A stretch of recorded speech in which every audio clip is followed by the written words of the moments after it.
Внимание! Говорит Вантус. Работают все микрофоны и аудиокарты. В тени других измерений лежит гнусная сила, что ведет войну с людьми из космоса и в космосе. Тысячелетиями темная сила, которая управляет не только нашими мыслями и действиями, но нашими душами. С самого начала времен мы рабы. Мастера иерархии между нами и этими невидимыми силами. За каждым нашим действием и мыслью.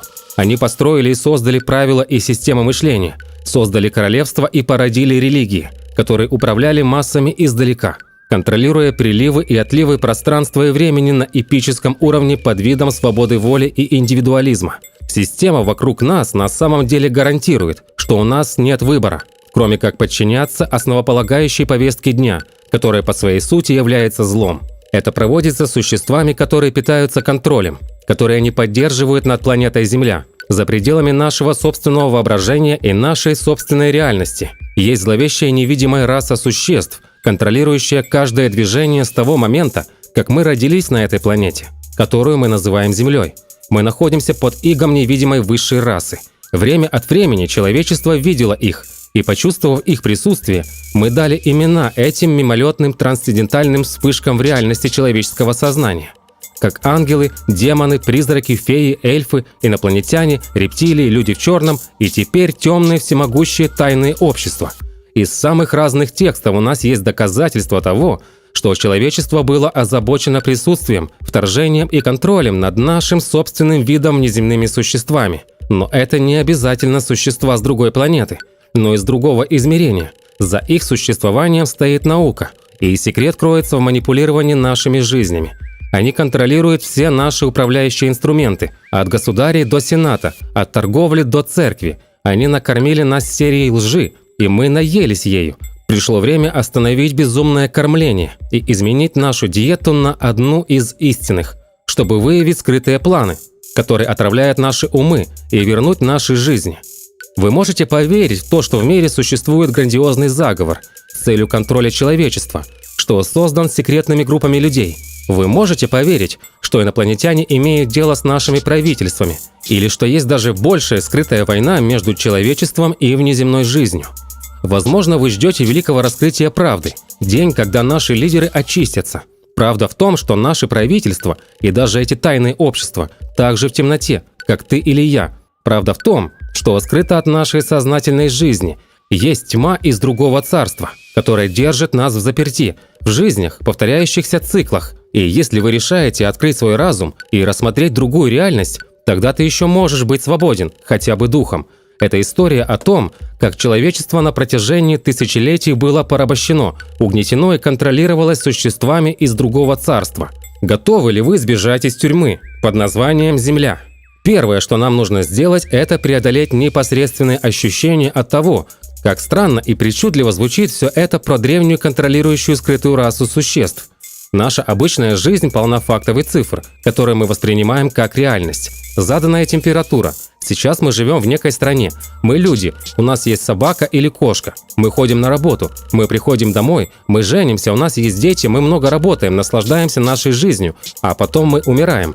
Как общительные существа мы всегда заинтересованы в жизни других. И поэтому мы смотрим, учимся взаимодействовать. Мы даже проводим тысячи часов своей жизни за просмотром мыльных опер и фильмов про вымышленных людей. Но мы знаем, что это просто актеры. Психологи доказали, что все люди лгут. Есть просто разные уровни лжи. Так что чему мы действительно можем доверять, так это историям, которые мы слушаем от друзей и семьи, что более реальные, чем те, что по телевизору. Люди слушают, как другие говорят о Боге, духах, призраках, и еще миллиарды долларов тратятся на эти истории. Из-за веры. Это вера в слова другого человека, которого мы не знаем, вовсе не знаем. Гитлер однажды сказал, что если вы повторяете ложь достаточно часто, в конце концов люди поверят, что это правда. Тысячи лет распространения одной и той же лжи привело к появлению огромных популяций земного шара, которые теперь верят в божество. И все же, если мы действительно взглянем на самый первый текст из всех религий, мы действительно обнаруживаем, что наши предки говорили о существах, пришедших из другого места, в другое измерение.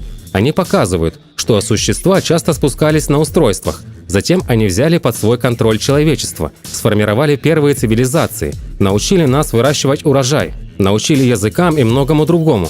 Они установили над нами сверхчеловеческую охрану, чтобы удерживать нас на месте. Мы взамен поклоняемся им и превращаем их в наших богов. Истории рассказывают нам, что они имели сверхчеловеческие способности. Они могли летать и изменять форму, которую они имели. Невероятное оружие из легких колесниц, которые летели по небу, и они жили очень долго. Почему мы, современные научные практики, верим в так называемого любящего и ревнивого Бога? Потому что они хотели, чтобы мы так полагали. Но правда в том, что эти древние инопланетяне, существа света, на самом деле являются нашими тюремными охранниками, и мы под их игом. Археология и история показали, что во времена до того, как эти существа прибыли, люди жили мирным существованием. Мы жили на земле, ели ягоды и коренеплоды. Мы шли за стадами и были настроены с природой и ее ритмами.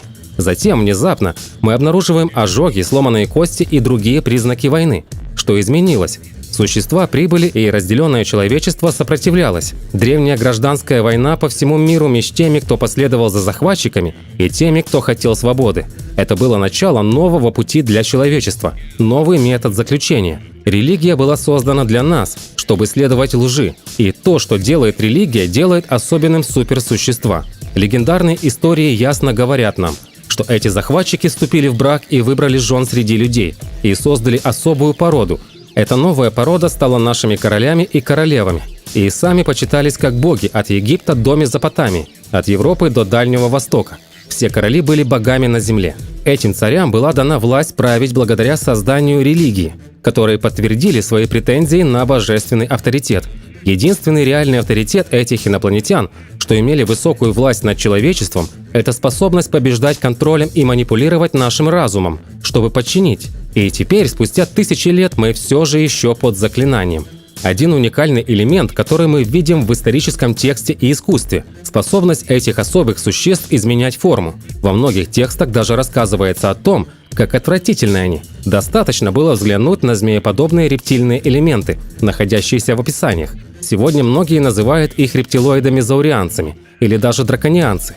В этом нет ничего нового. На самом деле это было известно очень давно. Все самые ранние формы поклонения змеям в каждой стране мира, в каждой религии, в каждом мифе, как бы ни были разделены во времени поколения, змея имеет первостепенное значение. Даже в Библии змей, искушающий Адама и Еву, является мудрым и знающим змеем, говорящим собственным голосом. По сути, это история о том, как змей взял под свой контроль самых разных людей, толкая их к так называемому цивилизованному существованию. Контролируемая религией, использующая человеческую природу против себя. Но история также говорит нам, что мы часто восставали против них. Из-за этого битва против них видна из мифов, записанных во всем мире, такие как «Изгнание змей из Ирландии» и Мальты, рассказы про Георгия, убивающего дракона, и архангела Михаила, сражающегося со зверем. Человечество дало им название.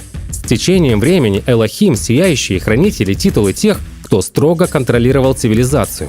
Большая часть этого мифа о наблюдателях находится в рассказах о войнах и слиянии людей на Ближнем Востоке, между хананеями, египтянами, шумерами и даже азиатскими цивилизациями. Но основное течение – это вера в сияющих как лидеров с наблюдателями, выполняющими их приказы, в конечном итоге эволюционировав в наши мифы о Боге с его ангельскими существами. Анакин и даже Нефилим означают тех, кто спускался на землю из небес. Это не что-то в небе, это другое место, особенное, куда люди не могут пойти, в то время как в нашей физической форме единственный способ, который мы действительно могли бы туда попасть, как нам говорят, путь на небеса через смерть. Это означает просто жить и отбывать наше время по правилам мастеров, чтобы перейти в измененное состояние сознания. Это само по себе очень показательно, что нам на самом деле не нужны устройства для посещения другого царства, откуда эти существа пришли. Но вместо этого нам нужно видеть по-другому, чтобы изменить наше восприятие. То, что мы видим как реальность, физический мир вокруг нас, может действительно, как многие ученые теоретизируют, быть ложью. Эти древние существа смотрели на людей внизу и видели то, что было бы очень знакомо тысячам людей по всему миру сегодня. Те, кто испытал инопланетное посещение, эти переживания – измененное состояние сознания. Они видят реальность по-другому, как животные видят другую часть своего спектра. Поэтому, изменяя собственное восприятие, мы можем просматривать другую область царства. Правда о истории сияющих и их времени была предметом чистки многими еврейскими властями, которые по понятным причинам были обеспокоены тем, что мифы об этих ангелах и их поклонении отвлекают людей от поклонения одному Богу. С этой целью книга Еноха и книга Юбилеев были исключены из принятого списка и теперь известны как апокрифы. Что мы действительно знаем, так это то, что эти времена продолжались в том, что было описано как подземный поток и называлось эгрегорами. Они размножались с человечеством и очень скоро переросли в огромное тайное общество, что способствовало развитию оригинальных учений сияющих. Сегодня эти тайные общества контролируются этой гибридной расой, которая полностью контролирует мир. Эгрегор происходит от греческого слова «игриорос». Оно означает «наблюдатель» или «хранитель». Офис наблюдателя защищает от внешнего давления регион или этническую группу, назначенную на его попечение. Регион всегда отделен от другого, представляющего угрозу. В некотором роде данная группа лиц привязана к определенной области юрисдикции. Здесь мы встречаем загадку основания городов и утверждение, что древние римляне и совершенно ясно китайцы признали существование духов-хранителей, установивших власть над городами. Действительно, один автор сообщил следующее об оккультной стене. На вражеские города Древнего Рима римляне при осаде города имели привычку внимательно спрашивать название города и его бога в духе.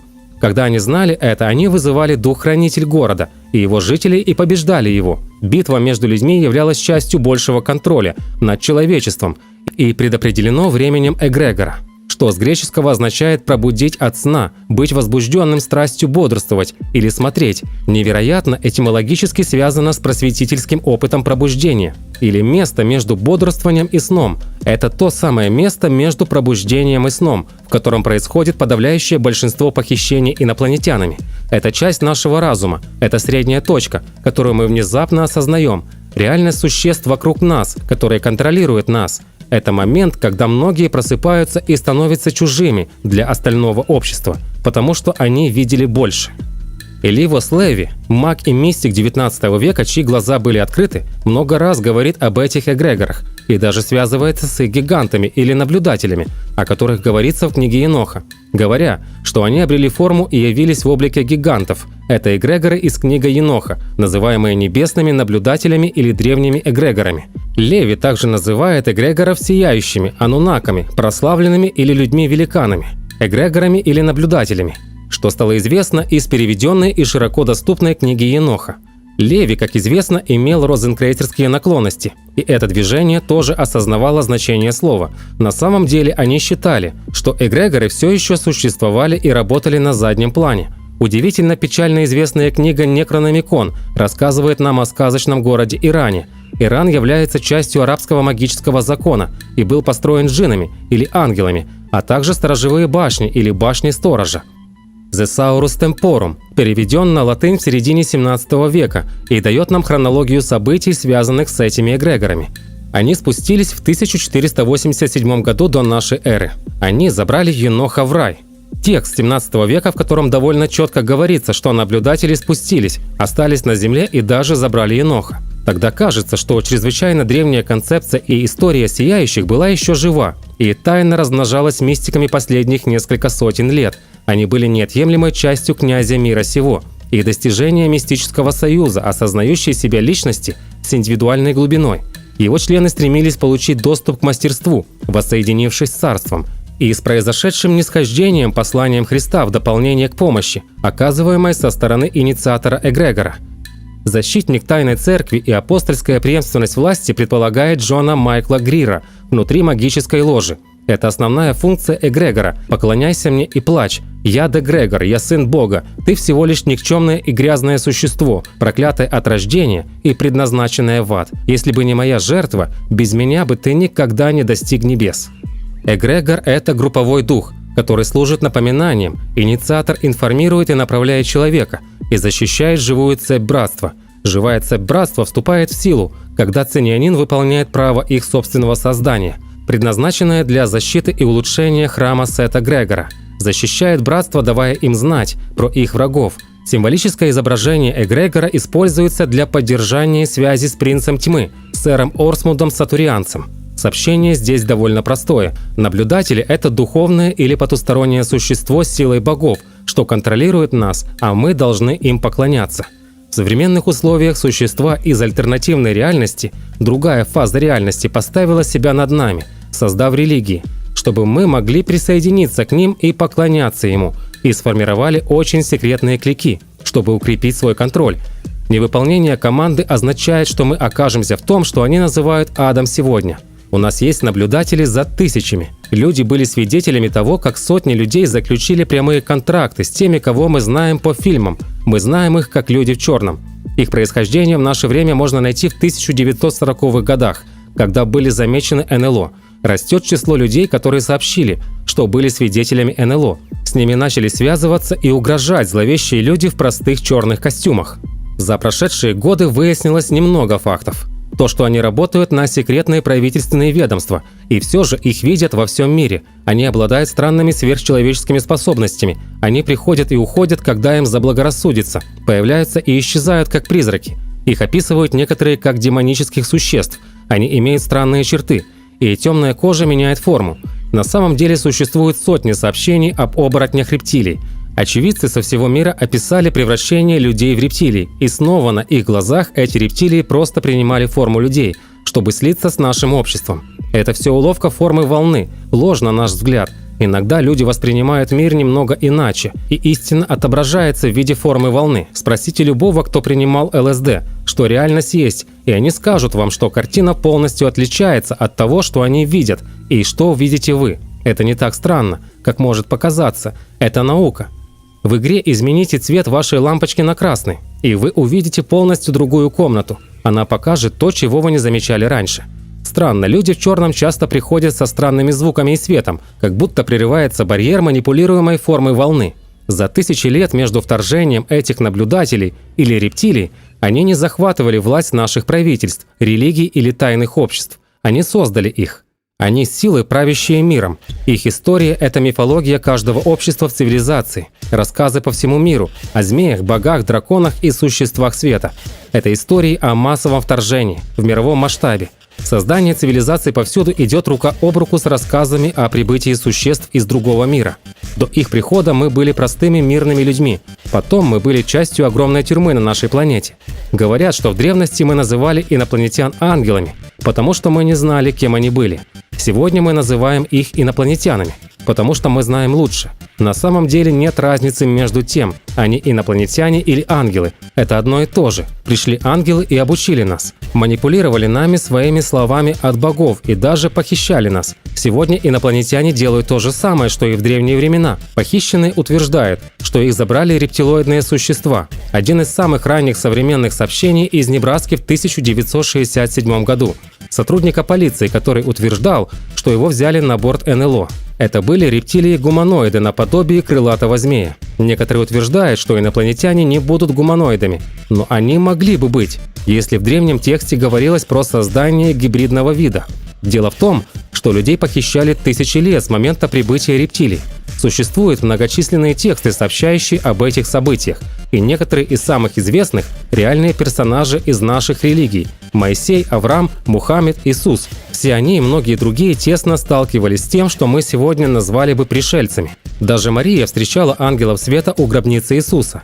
Есть также тысячи артефактов, оставленных нашими предками. Они изображают самих инопланетян и их изменяющих форму природы с наскальных рисунков, которые составлены десятки тысяч лет назад. Статуями в более поздней цивилизации. Есть даже многочисленные вещи, найденные по всему миру и представленные нам как произведения искусства. Странные лица, странные ремесленные гуманоиды с удлиненными змеиными глазами, скафандры, космические корабли, изображения планет с кольцами, о которых не могли знать. Было найдено оружие. В нашей истории есть огромные пробелы, которые просто невозможно объяснить никакими другими историями. Кстати, как вдруг аграрное общество открывает знания, чтобы стать ведущей мировой цивилизацией, с возможностью строить массивные постройки, указывающие на конкретные места в небе. Это всего лишь один пример, их больше, и они есть во всем мире. Если человечеству лгали о его происхождении, тогда они делали это в больших масштабах. И наши современные историки игнорируют объяснения своих предков, что пришельцы взяли под свой контроль и захватили наши умы. Факт в том, что есть эти древние артефакты по всему миру. Обнаружены нечеловеческие мумии существ, ручной инструмент и оружие, что превосходит возможности обычных людей того времени. Историки это знают, но сами создают причудливые объяснения, которые просто не объясняют всей этой истории. Выровняйте тексты с артефактами и добавьте в них измененное состояние человеческого опыта. И у нас есть только один вывод – мы были захвачены, и мы прямо сейчас, по сей день, находимся под контролем потомков захватчиков. Мы под гнетом гибрида разновидностей инопланетных существ, которые правят миром. Вся картина не принимается во внимание, вообще нет абсолютно никакого объяснения, почему культуры, разделенные тысячами миль и тысячами лет, все придумывают одни и те же культурные корни внеземных цивилизаций. Сверхчеловеческие существа, которые все выглядят и действуют одинаково, существа из другой реальности, супероружие, сверхспособности, способность изменять форму, появление и создание цивилизации, учение человечества, возведение огромных строений, внезапное познание человечества, формирование религий с божествами и божественными существами и формирование линии особых гибридных королей и королев. Все это факты, и во всем мире это есть в каждой культуре и стране. И все это якобы произошло отдельно. Правда в том, что эти ранние историки записывали историю, а не создавали мифы. И с течением времени человечество продолжало выполнять приказы мастеров. Они ходили в храм или церковь и поклонялись древнему инопланетянину, изображенному в свете как великие благодетели человечества. Вы когда-либо задумывались, почему Бог Библии иногда кажется слишком человечным? Почему он ревнивый Бог? Почему он одинок? Почему он уничтожает целые армии своим супероружием? Ответ был прост. Боги древности в те времена имели все те вещи, которые у нас. Такую же ревность, ненависть, любовь, сострадание, потому что они тоже развились во Вселенной, как и мы. Но они самые приспособленные из вида. И мы заключенные, а они боги. Теперь вы знаете ответ на этот вопрос. О том, почему Бог делает то, что делает, если он действительно любящий Бог. По прошествии лет и гибридные виды правителей Земли изменились. Цивилизации выросли, и одно государство боролось с другим. Почему мы не можем сказать правду? Потому что семьи всегда стояли за решениями с обеих сторон. Может быть, это был какой-то вид спорта, игра с человечеством. Кто может найти любое объяснение войны с себе подобным человеческим существом? Мы безумны, и все же мир – большая сцена, чтобы достичь долгосрочной цели такой клики, стоящей за сценой. Вещи должны двигаться в определенном темпе. Цель проста и понятна. Это очевидно из всех записанных историй. У нас есть это создание единого мирового правительства, которое правит без вопросов.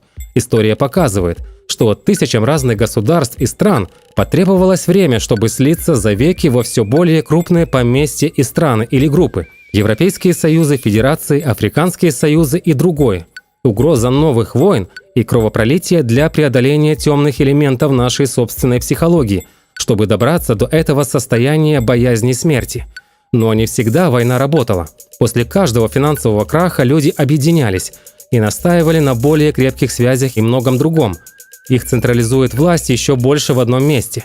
Результатом всего двух методов управления является формирование единого мира. Армия под эгидой Организации Объединенных Наций, чтобы выполнить волю секретаря элиты и Мирового банка, чтобы контролировать финансы одним кланом. Обладая такой силой, что никто не осмелится восстать против этого. И все равно за всей схемой стоят одни и те же семьи. Те же семьи, которые сидят на тронах в славных дворцах и все еще почитаются как боги.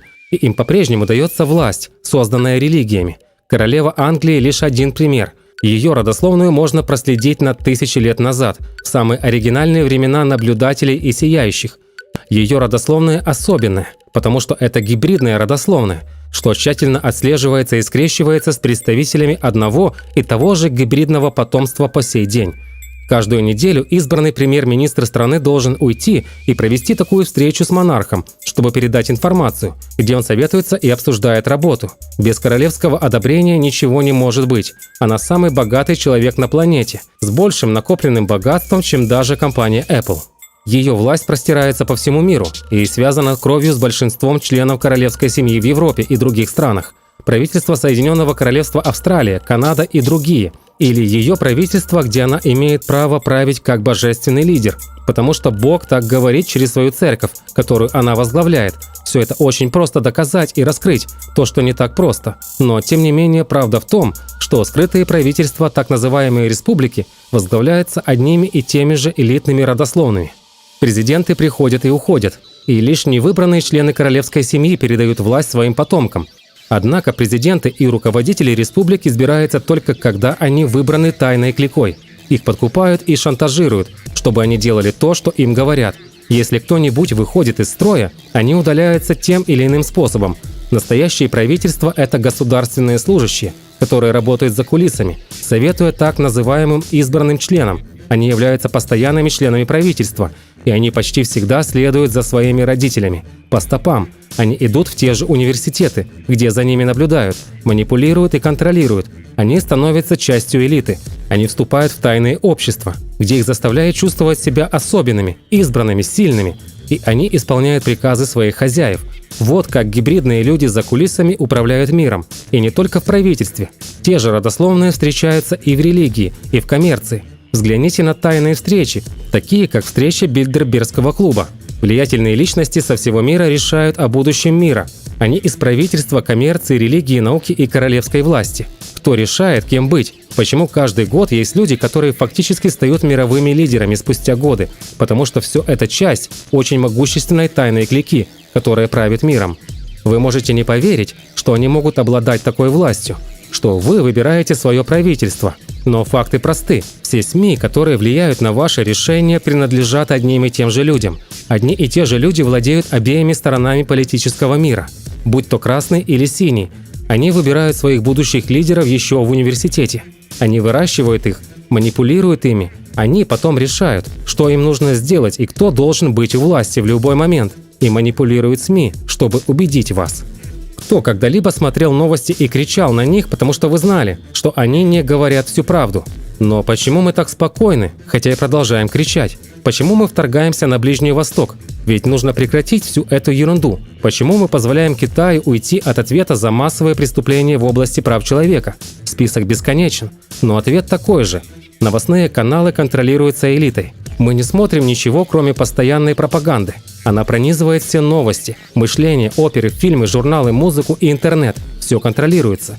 В Древнем Египте фараонами созданы грандиозные работы по поддержанию контроля и занятости огромного населения. Они знали, что скучающий ум блуждает, и они просто не хотели, чтобы их люди блуждали слишком много. То же самое, вероятно, и сегодня. Во времена, прежде чем обычные люди научились читать, христиане поместили витражи в окна и фрески в их церквях, чтобы показать людям, что им нужно верить в образ. Используя повторяющиеся песнопения и песни, они подменили реальность. То же самое верно и сегодня. Красивые фильмы и игры развлекают нас, но также тонко манипулируют нашим разумом, заставляя поверить в то, во что они хотят, чтобы мы все верили, чтобы мы думали, что это правда. Оглянитесь на созданные фильмы во время и после Второй мировой войны. И теперь это очевидно. Очевидно, что это были пропагандистские фильмы 50-х-60-х годов. Было снято больше фильмов, дружественных к немецкому. Снова они мысленно приспосабливали нас. Они даже дали Элвису спеть несколько немецких строк, чтобы смягчить стену ненависти. Они ранее вдохновляли нас. И я ослеплен маркетингом и пропагандой. Раньше нам говорили, что верь, иначе мы будем повешены, а затем отправимся в ад. Теперь они угрожают нам финансовым кризисом или терроризмом. Они создают и создают. Ближний Восток – прекрасный пример, потому что это детская площадка. Будет использоваться тайной кликой для управления мировыми событиями. Печально известный герой Лоуренс Аравийский убит секретной службой, потому что знал и собирался открыть это миру, как обстоят дела у секретных служб Запада, что подрывает структуру власти на Ближнем Востоке. Они заявили моральное превосходство, потому что они утверждали, что у них есть то, что называется демократией. И потому свергались все эти лидеры, на замен которых они ставили своих. Вот что они делали – разделяли нации, создавая угрожающие группировки, которые воюют друг с другом. И это прекрасно работает на многих уровнях. Продает больше оружия. Это вызывает испуганную публику, которая смотрит на террористов как угрозу, а не на их собственное правительство. Эта древняя тактика ослабляет все вовлеченные страны, позволяя славному Западу прийти и спасти положение. Создают свои марионеточные правительства и настаивают на том, что еще больше профсоюзов требуется. Ближний Восток был одним из тех препятствий в великой схеме. Он отказался объединиться из-за религиозных и культурных подразделений. Европа, Африка, Америка, Австралия и даже Восток все собираются вместе, формируют союзы и присоединяются к мировой торговле Организации ООН и другим мировым руководящим органам. Ближний Восток стал слишком дерзким и нуждался в разрушении. Это делалось снова и снова на протяжении всей истории. Первая мировая война была ярким примером того, как континент будет разорван на части, а затем снова склеен в другой форме. Что исчезло, так это члены королевской семьи, которые отказались следовать линии, и несколько стран реформировали Лигу наций, возникшую как предшественник Организации Объединенных Наций. И часть революции в рамках Одной мировой войны было завершено. Они сделали то же самое снова несколько лет спустя и разбили несколько других империй, которые необходимо было привести в соответствие. Любая нация, которая становится слишком странной или кажется таковой, разбита так или иначе. Сила и процветание только при соединении с тем, что подвластно элите. Восточный кризис в его нынешнем виде является частью процесса приведения их в соответствие, сопутствующим ущербом миллионов жизней. Но это не проблема, которую Клика когда-либо беспокоила. Но отчаяние потому, что на самом деле в этой истории есть нечто большее. Хотя мы не можем видеть описываемые нами сущности, не изменяя наше видение. Они там, и действуют противоположные силы, которые мы не видим вокруг нас, из-за очень маленькой части волны спектра, которую мы называем светом. Но есть много видов света, и мы видим только скольжение за пределами. В этой незначительной части спектра есть другие вещи, которые мы не видим. За тысячи лет были миллионы людей, что видели за пределами нашего нормального спектра. И они были свидетелями этих других существ, которые сделали это одной большой группой. Древние шаманы с помощью наркотиков и изменяющих сознание техник увидели существ вокруг себя, и они оставили записи для нас, чтобы упростить то, что они сказали нам, что есть хорошие существа и плохие существа, и одна сторона балансирует с другой.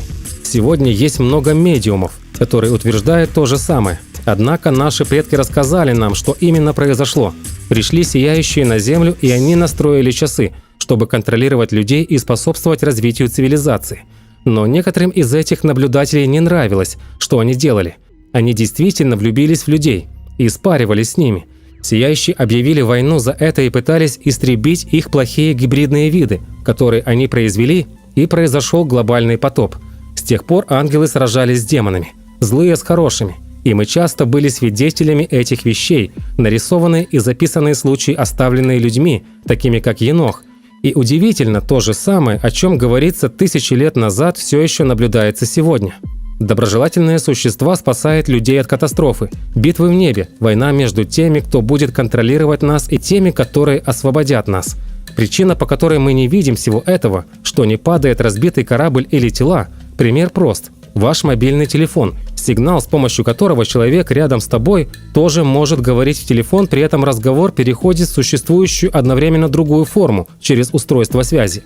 Мистики видят существа разных цветов в другом измерении, так же как люди, находящиеся в гипнотическом состоянии или между бодрствованием и сном. Это другой мир, что существует в одном и том же месте в пространстве и времени, как наш собственный. Они пытаются контролировать другого, очень часто переступая границу. Существа из того другого места фактически перешли в наше измерение тысячи лет назад и, взяв под свой контроль, манипулировали нами через их гибридных детей. Ревность Бога заключалась в том, что Он хотел контроля и никогда не откажется от этого. Но есть ангелы света, которые сопротивлялись, и весь миф теперь так запутан, что это сбивает с толку. Масонов обвиняют в поклонении дьяволу, потому что они на самом деле служат Люциферу. Но Люцифер означает свет, а не тьму. Вещи, которые однажды сказал Сальвадор Дали, не всегда то, чем кажутся. Но большой вопрос в том, почему, что так нужно этим существам. Возможно, им нужно контролировать ненависть, вызванную через разделение. Ответ приходит в другом вопросе, что питает волну. Без волны не может быть жизни. Когда волна останавливается, останавливается и жизнь. Но ее нужно кормить. Она должна иметь энергию. Заставить лампочку светиться, чтобы излучать световую волну.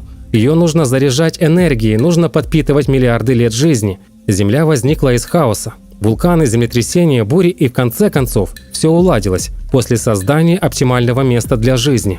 Миллионы лет спустя мы здесь, но рядом с нами что-то еще, то, что мы не можем увидеть с помощью обычных глаз.